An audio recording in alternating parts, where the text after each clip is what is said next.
We'll be joined by our last panelist, I'm sure, shortly.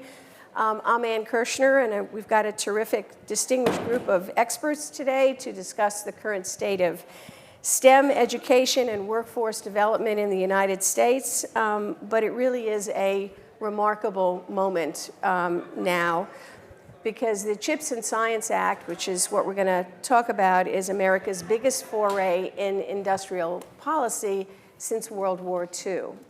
And those big numbers I threw around, those are real numbers. We're talking about the government investing $280 billion. Oh, here comes our panelist.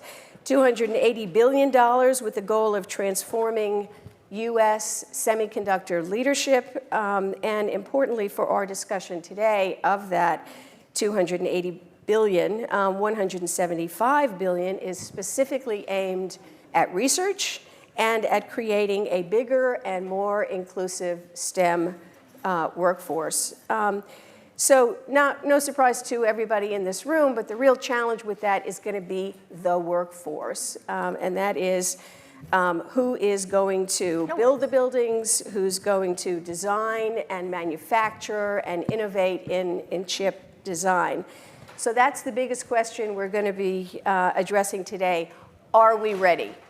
You may have seen comments recently from Secretary of Commerce Gina Raimondo, who said we will face an estimated shortfall of 90,000 skilled technicians and 100,000 construction workers, all of which suggests is that I could answer that question already. No, we are not ready today. So I'll change the question, which is, are we getting ready? And that's what our panelists will be talking today, and they represent various parts of the education and business spectrum. Robert Simmons, head of social impact at Micron Foundation. Jan Morrison, who's going to catch her breath, running in from another panel, founder and CEO of TIES. Dr. Sally Morton, executive vice president of Arizona State University, and Paula Golden, who's president of the Broadcom Foundation. So let me start by asking whether you agree that this is a pivotal moment. And tell us something about what you find either exciting or worrisome / terrifying about these opportunities and our state of readiness. And don't worry, we're going to come to you last, Jan, so you can catch your move from AI and the conversation that didn't stop. See, if AI did its job, then we could just put AI in your chair and it would represent you. So, okay, how shall we start? Robert, can we start with you on that? Yeah, well, it's good to be here to see everyone. I'm not sure what's going on with the weather, but yeah, it's not really what I signed up for leaving DC. But it is what it is. I think for me, it's a moment of promise and peril. And I think the promise is that there's an opportunity, but the peril is, are we prepared to address three things? Are we prepared to reimagine what it takes for young folks to enter into the semiconductor industry from K-12 and a higher education perspective? The second piece is, are we ready to deal with the nuance of gender and race, specifically race? In America, we've never had a serious conversation about race, but we're going to have that conversation today.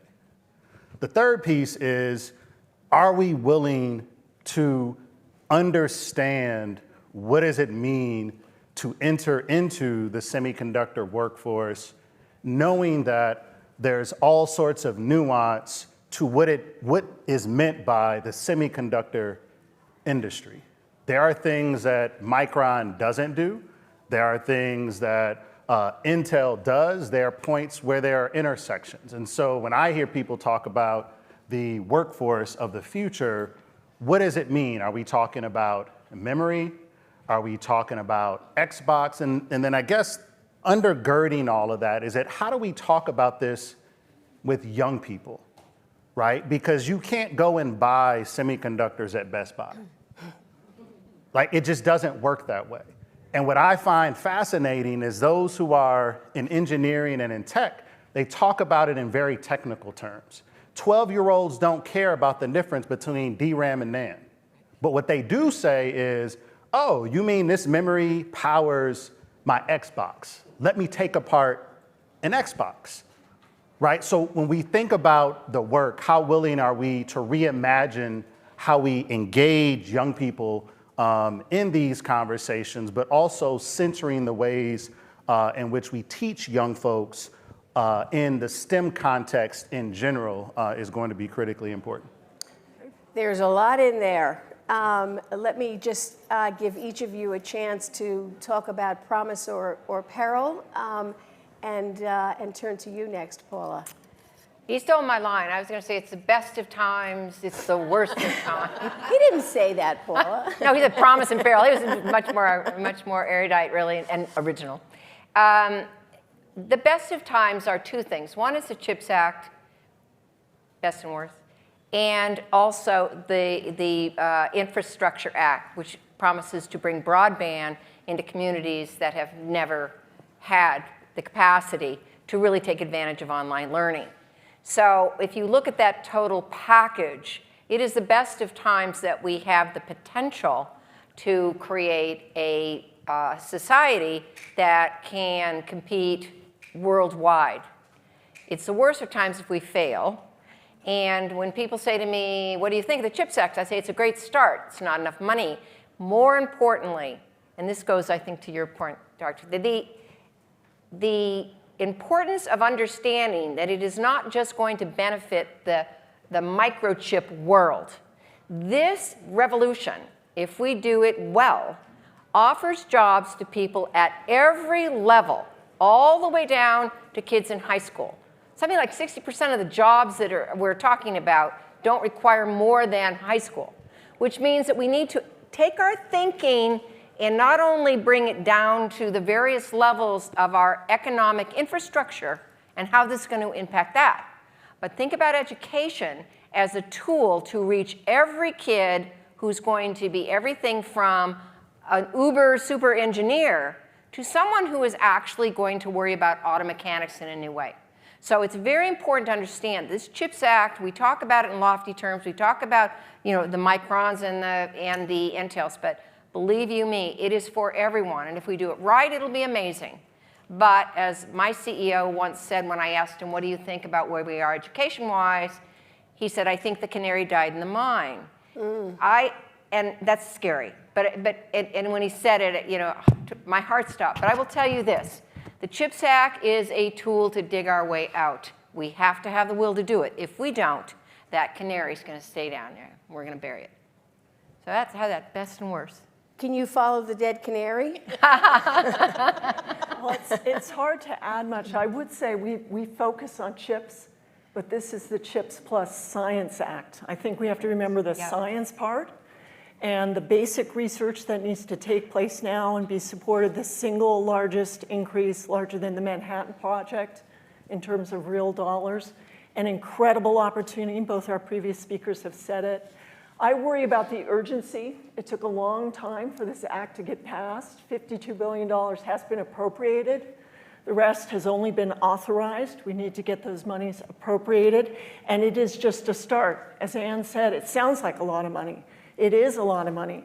But we need to think about sustainability, not just in terms of the infrastructure and the scientific education, but in that workforce development. And how do we inspire? Robert said this, how do we inspire students and young people to want to be involved in that? And you're coming from AI. The jobs that we're thinking about educating for today, right here in this second, they're changing tomorrow. That's right. So we have to have just this very constant, dynamic approach to education. And I just came from a session where my colleague, Maria Anguiano, I lead the knowledge enterprise at ASU, which basically means the research and economic development ecosystem of the university. She laid sort of the learning up, and she spoke very much about optionality. That is different pathways and thinking about different ways that everyone can be involved no matter what pathway they find into this prosperity. Did you catch your breath? I did, because we've talked quite a bit and had quite a bit of time to be thinking about this, but we all have. A bit of honesty and authenticity has to be a part of this conversation.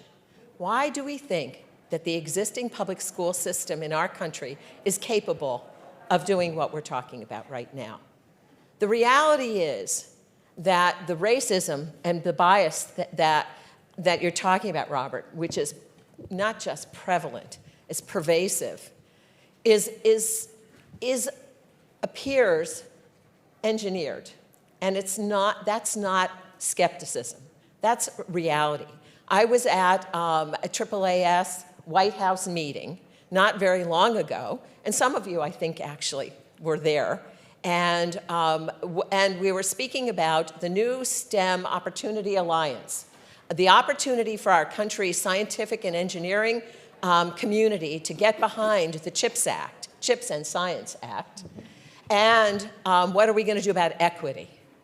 And when we finally got through a whole realm of panels and discussions, and somebody stood up in a very authentic way and said, by the way, do you know the single constraint in our country to children being part of the STEM pathway or the pipeline, regardless of what their interest is, and regardless of other constraints? It's algebra. And two of us had been in that conversation in 1969 in the National School Forum at the AAAS, in which the exact same thing was said. Well, how does that happen? How does that happen in a system that has said and devoted itself to reform? How many different times have we said this? So if we're going to get this done, and we're going to be true to this because, Paula, as you've said, this is our moment, then the kind of system that we're talking about doesn't exist. And if we're going to continue to try and re-heel the shoe that doesn't fit the foot, we're going to get what we've got. So the question is, what system would work, and how are we going to roll up our sleeves and get the kind of decision-making around what is now incentives to this so that the racial bias and things that we know exist. How about OCHEM? Can I say that out loud to people? Those of us who've been in there? How's that for a constraint as well, and racially biased? What are we going to do about that? This is the moment to take that and be truthful about that. And those of us who have the history and those of you who are the energy and the vision need to get behind the idea of systems change.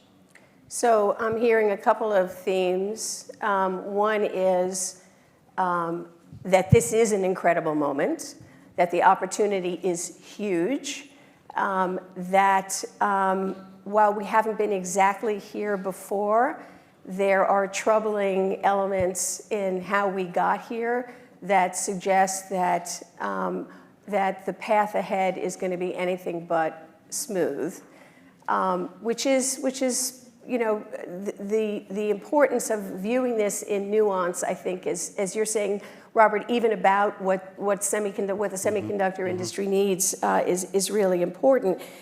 So why don't we go right to that question of inclusivity, because the Chips and Science Act, and thanks to you, Sally, I will never say the Chips Act. I will always say Chips and Science, all of you, Chips and Science. Chips and Science, thank you. One of the absolutely clearly stated goals is, in fact, that diverse workforce. So it is uppermost in the administration's mind. But as you've said so eloquently, we've seen this movie before.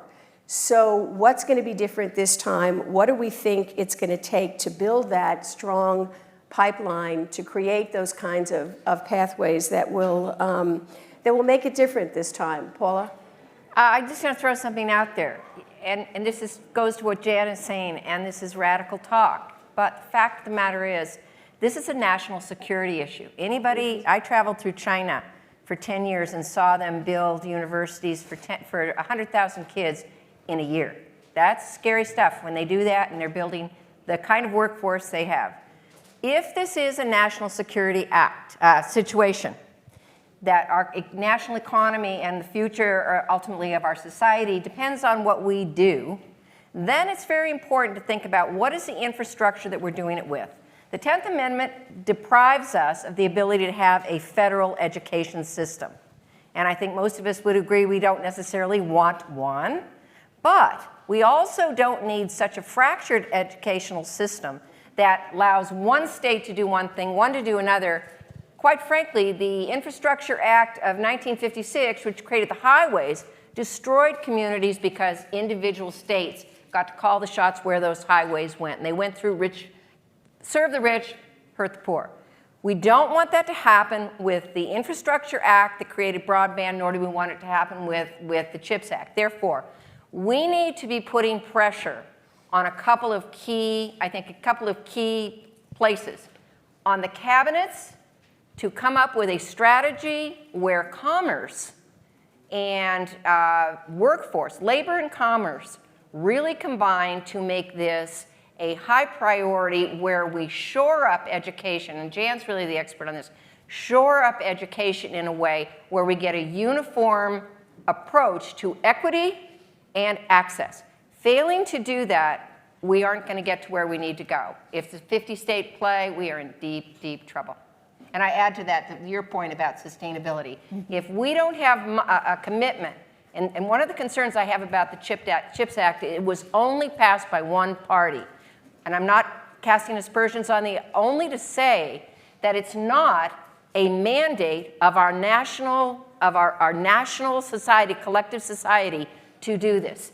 That is scary. We need to work very hard to make sure that we shore up the national mandate around this whole enterprise. So, is shoring up the national mandate enough? What are we actually going to do, tactically? Well, it's going to require money and coordination. I mean, those are the two things. Jan, you may have another Right, thought. but I think if you look at the track record that we have, where do things happen? Where do we advance? How do we, as a government, and a group of people run by state and then federal government, where do we see advances? And I just want to preface what I'm going to say by saying I'm a child of the 60s, and it's painful for me to say this, but I'm going to tell you the Department of Defense. The Department of Defense is their movement in terms of STEM and their attention to military-affected families, to racial bias within their own ranks. And they're turning to, and they're the new leadership involved, and that the way that they're approaching this has the kind of infrastructure that you're talking about, Paula. And when you look at the Department of Education, when we look at our statewide education, and I'm in a state that's in the process right now of reabsorbing the Ohio Department of Education into the governor's office, and we won't have that. So, this, to your point of it being 50 different. So where's that going to come from? Where's that infrastructure? Where's the DARPA kind of vision for creating the kind of impetus and innovation that addresses our national security, because that's what they're charged with? And is this the moment to do that? Because that ends up being bipartisan in some way. And that doesn't need to absorb all education, No. mind you. This is not necessarily saying take over the school systems. No, Not at all. this piece of it. This piece of it. Sally? I don't know if we're questioning whether this is a national security issue. There's absolutely no question that chips are a national security issue. I don't know whether you raised it as a question. I mean, do we want our fighter jets to have chips made in the US or not? Right now, they're not. Right. So, I mean, the time is now. I think in the bills so far coming out of the Department of Defense, which was the first round of funding, as well as what we're starting to see from the Department of Commerce, it's quite clear that partnerships are going to happen. When you sit, and we've sat down, some of my colleagues and I, with the people building the TSMC fab in Phoenix, and you ask them, what's your single biggest worry? Mm-hmm. People. Absolutely. So you have to harness that through partnerships, I think, and Robert has some very, I think, practical experience on this front that I hope he'll share with us. I think we have to utilize that push from the companies, be it self-serving, perhaps. I mean, they're profit-driven and everything else, to push forward these changes that we think are important. Maybe you could speak about some of the programs you've implemented.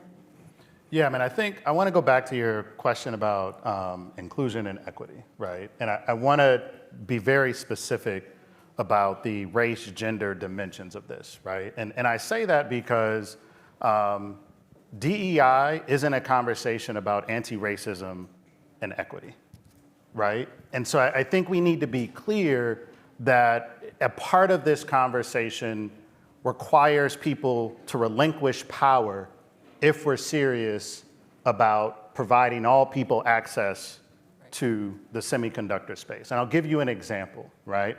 In the tech sector, and when we think about undergrad to graduate degrees, right, there is a need to increase the number of women in tech, right? Got it. But there's nuance to this conversation. In the United States, we don't do nuance well when it comes to race because it makes people uncomfortable, right? For example, in the Black and Latina communities, Black and Latina women actually have the majority of the STEM degrees from undergrad to PhD, both research and practice. So the question becomes, okay, yes, we need to recruit more, but we also need to ask the question, what percentage of their existence in tech and in semiconductors is in leadership roles? Because they clearly have the degrees, and the data tells us that, right? So that's one part of the equation, is like solving for these women of color in particular who are degreed but aren't in leadership roles. The third part of the equation is dealing with the ways in which we have marginalized indigenous communities in this conversation, right? Native communities have been doing STEM since the dawn of time. It's called the land, it's called the earth. So how do we connect with Native communities as we're working in our time in New York to connect with the Onondaga Nation? Like, what does that actually look like? The third piece of this puzzle is specifically around Black boys, right? We cannot sidestep the way in which our criminal justice system, and in many ways our educational system, operates like a criminal justice system for Black boys. We cannot. Because this plays out in our understanding of STEM. Because if you look at Pew's data in the Pew Research Center, right? This isn't like Simmons conjecture, right? Pew tells us that from undergrad to PhD, both practice and research, Black men never get more than 38, 39% of degrees. They have the lowest level of achievement from a degree completion perspective in the STEM ecosystem. So how do we do that? What we need to do is elevate programs like the Hidden Genius Project, right here in California. And then the question becomes for folks like myself, as head of social impact and STEM programs at Micron, where I manage the entire budget for North America social impact, how do we challenge corporate foundations and other foundations to equitably fund people of color doing relevant, useful, and impactful STEM work? Because they are severely underfunded, right? And we need to step into that and not be afraid. And it doesn't mean that we don't need other people in the conversation. The second part of that in terms of practically, what we have decided to do is build a funder collaborative. One of the things that we realize is that the summertime, there is learning loss. We can have a drink, couple of drinks to talk about theories of summer learning loss. But we also need to recognize in that many communities, summer is when there's a significant increase in crime amongst young people. And that's when they enter the prison industrial complex. So either we give them jobs in STEM in the summer through workforce development programs, and there's actually money to do that. Or we need to do what we're doing, which is to build a funder collaborative. It's called the Youth STEM Funder Collaborative in Syracuse, New York.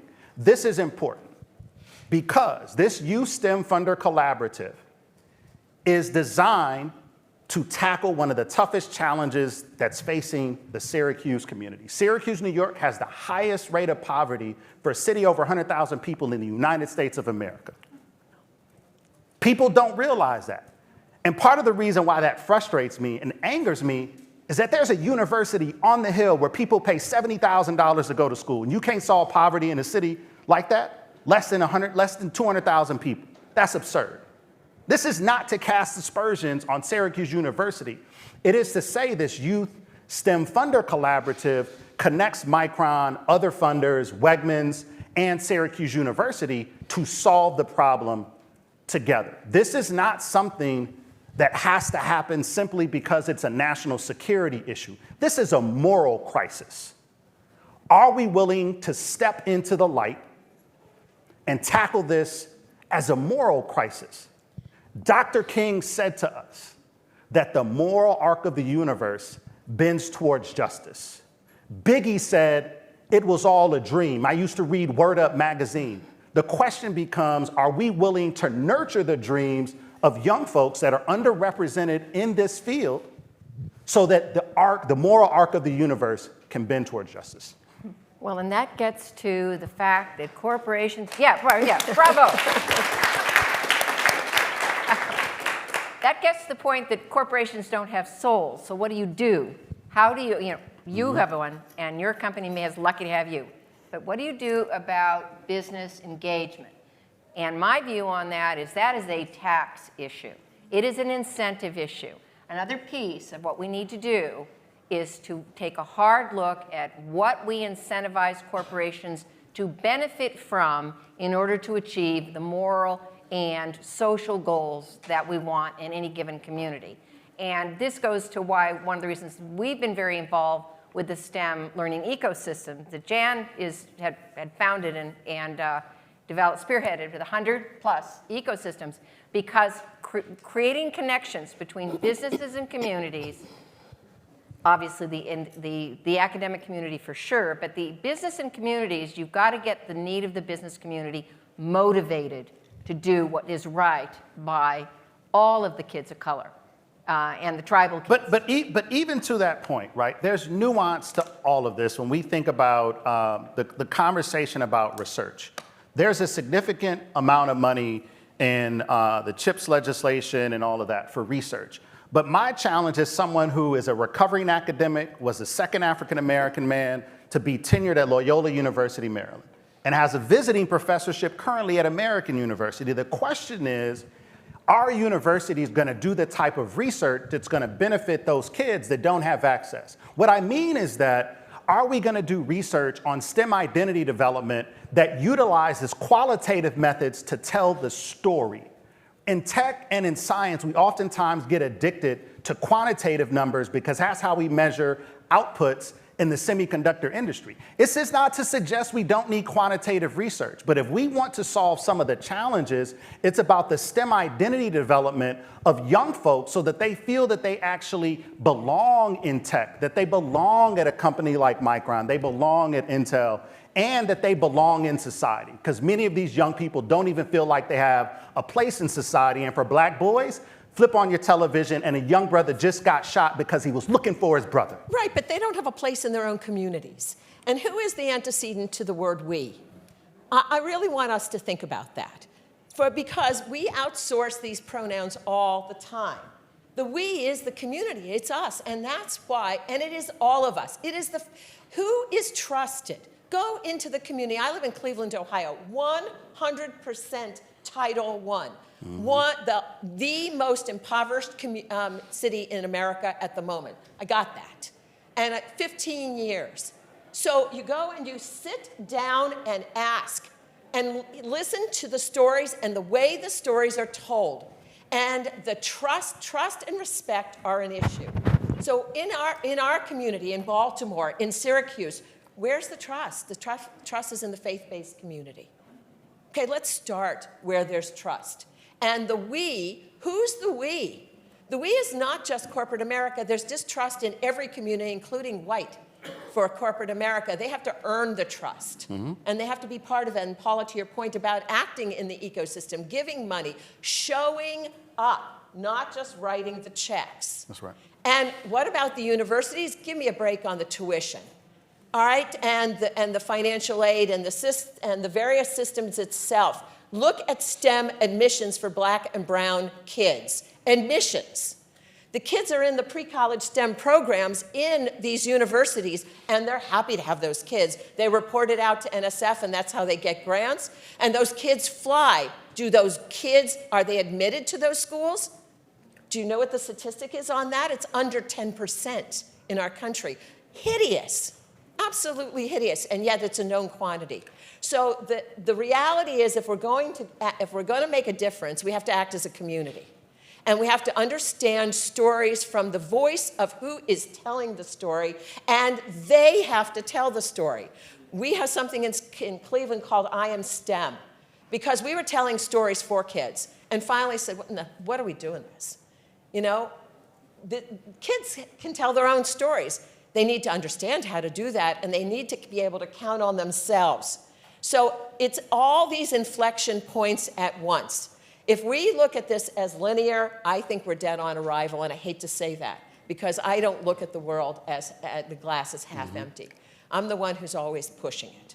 Let me just pick up on the higher education point, because we've got Sally here as not only as the expert, but representing a university that is deeply steeped in these questions of not only of equity in education, but you happen to be in the area of the country that probably is going to be the most active place for the creation of some of these gigantic new facilities, which is going to generate tremendous need for that workforce that's going to build the facilities and then come in and do all the work. So give us the ASU perspective on how that ecosystem translates into real action in the city of Phoenix.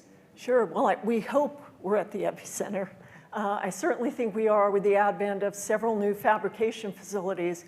One of our goals is not just to be an industry town, but actually to involve all the way from lab to fab and back again, that entire sort of dialogue. So what we're thinking about, first of all, we have the largest engineering school in the United States with 30,000 students. What is so interesting to me, I work with students from the engineering school. They don't feel lost. They don't feel that they're not being seen as individuals. So it's working to produce those students. We do, the real question is, how do you provide that access at scale? And I think this conference, all of you out there, perhaps your particular company has not been thinking about what your place is here in this question, in this dialogue about chips. You have a place and we need you. But we don't just think about the regular college student. We're also thinking about how can we partner with community colleges? How can we provide short courses? Because this is an urgent problem. The need is now, and the desire is to allow people to really lift their families up, maybe to move jobs. So we're providing short courses and credentialing as well as K through 12 education to kind of span that entire space. But we can't be the only ones. So, and there are places across the country that are trying to do the same as well. But I think it is a partnership, as you said. And I see that partnership working. I see the dialogue happening. I worry about the speed. Again, the sustainability. This is funding for 5 years. This is incredibly expensive work. We don't yet have the workforce pipeline working in any way at the speed or volume that we need. So that's what I worry about in terms of urgency and scale and speed. And are our incentives aligned between the education institutions and the academic piece of it, both K-12 and post-secondary? Are we I mean, I think on the same page? Yeah, I mean, I don't think we're ever on the same page because I think it's complicated, right? And I think, there are places where folks are on the same song sheet, I think, in terms of going deeper into the pipeline and thinking about this as a generational challenge, right? Like this isn't something that will change tomorrow. So we need to recenter how we think about STEM education, STEM identity development, and go deeper earlier than high school, right? If you look at kind of the landscape, most of the STEM education programs that are out of school time, they focus a lot of their energy on high school students, right? And again, you do need to do that, but the long-term play is to start at birth, right? And thinking about birth to 3, birth to 5, elementary, so on and so forth. And so the question becomes, at least when I think about our work at Micron, is that we partner through our social impact work with K-12 schools. We in fact we do this in a way that's unapologetically committed to moving the needle in communities of color and embracing the ways in which women and gender expansive youth show up, right? And so we hosted our largest Girls Going Tech program, not at Harvard, not at Syracuse University, but at Norfolk State University. and they're actually there tomorrow with 177 girls. The problem that we now have is that we don't have enough seats at the university. So now we need other universities to step up. And as I always say to folks, Micron will pay to partner with institutions to do Girls Go in Tech, right? And it's an ongoing partnership where we provide mentorship to young women. The other pieces that I wanted to make sure I wrote down some examples for folks to go look at of organizations we've had great success partnering with. STEM from Dance is one that I would encourage you to give your money to go find out, learn about. It started by a young black woman who was a teacher, went to MIT, and left her corporate job to go teach, and then started STEM from Dance. We partnered with them. They're a key partner in Central New York. Our goal is to run 2 cohorts with girls and to have ongoing, during the school year, programming for girls. The funder collaborative that we're a part of with the university, Wegmans, and other foundations, we're pulling this together. The other one that I would highlight is the Hidden Genius Project that I mentioned right here in Oakland.